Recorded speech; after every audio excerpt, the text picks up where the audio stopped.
Good morning. We all physicians treating diabetes are concerned about the increased cardiovascular morbidity and mortality in diabetes. And we all are trying to reach the goal of decreasing the morbidity and mortality with cardiovascular disease in patients with diabetes. And here comes the cardiovascular benefits of SGLT2I and DPP4I combinations. The two recent antihyperglycemic that has come into the market. The cardiovascular disease is the leading cause of morbidity and mortality in adults with type 2 diabetes, with its onset estimated to occur at least 12 to 15 years earlier in people with diabetes.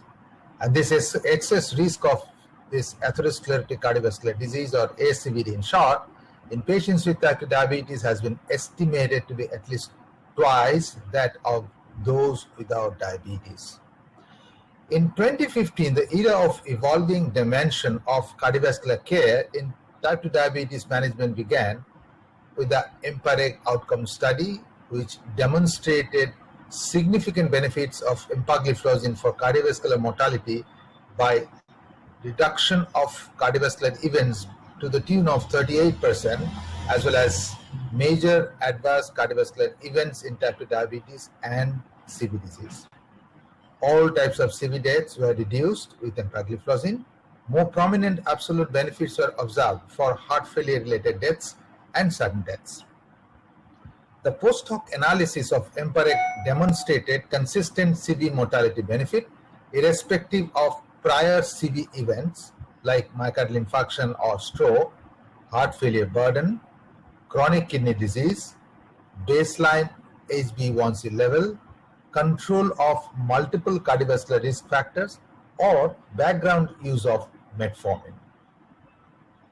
A meta-analysis of 37 trials involving 29,859 patients, a sizable number, compared canagliflozin, empagliflozin, and dapagliflozin with placebo and other glucose-lowering agents, and demonstrated that empagliflozin was the only treatment lowering the risk of all-cause mortality with an odds ratio of 0.67, indicating a protective effect. Among participants with a baseline history of heart failure, empagliflozin was associated with a numerically lower rate of hospitalization from heart failure with a hazard ratio of 0.75 and cardiovascular death with a hazard ratio of 0.71, with no heterogeneity between participants with and without baseline heart failure. Among participants who had an initial hospitalization for heart failure, empagliflozin was associated with a near twofold reduction in the risk of a subsequent cardiovascular death or hospitalization for heart failure. It is possible that SGLT2 inhibitors might prevent the development of heart failure in diabetic patients. However, it is also possible that many patients in these trials had undiagnosed heart failure and that SGLT2 inhibitors are effective in patients with less severe asymptomatic heart failure.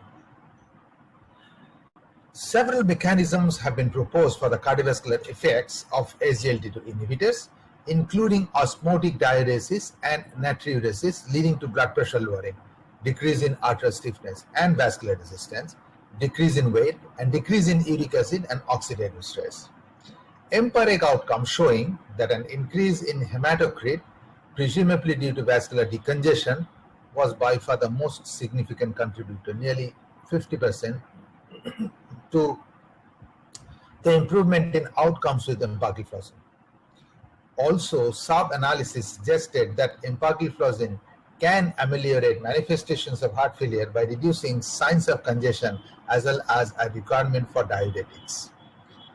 These mechanisms indicate that decreased circulatory volume, especially reduction of left ventricular filling pressure, is an important mechanism contributing to a favorable cardiovascular outcome. And this has come out recently in the positive top-line results of the EMPEROR-Reduced, a very important clinical study, has recently been published in patients with heart failure with reduced ejection fraction, or HFrEF in short, with or without diabetes.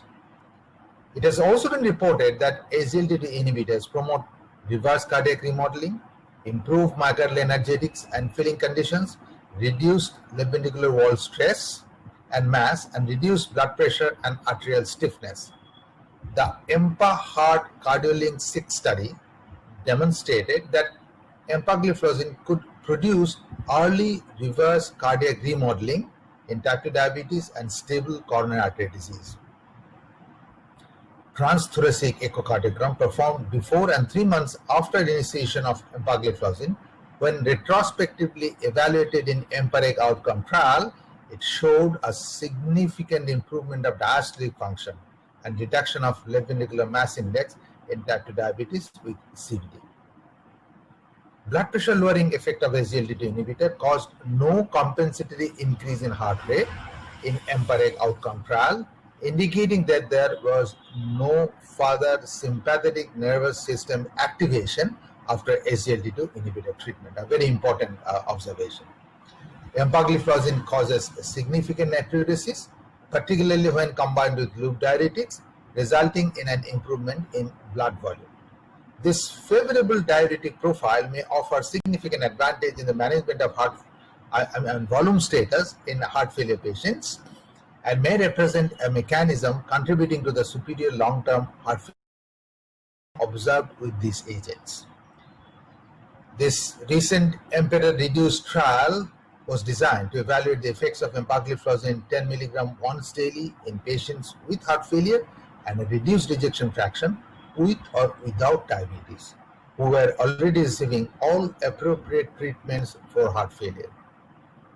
Empagliflozin reduced the risk of serious heart failure events by 30% and decreased the risk of serious adverse renal outcomes by 50%. This trial extends the benefit of SGLT2 inhibitors to higher risk patients and shows a meaningful benefit on renal outcomes in patients with heart failure for the first time.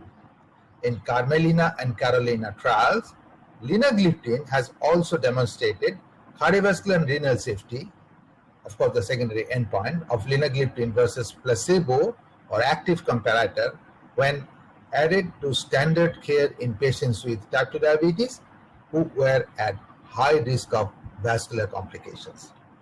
The combination offers a suitable component in strategy to achieve target HbA1c without hypoglycemia and weight gain in patients with high baseline HbA1c level altogether, with cardiovascular benefits in patients with type 2 diabetes and heart disease, or without significant evident heart disease or heart failure event. Thank you very much.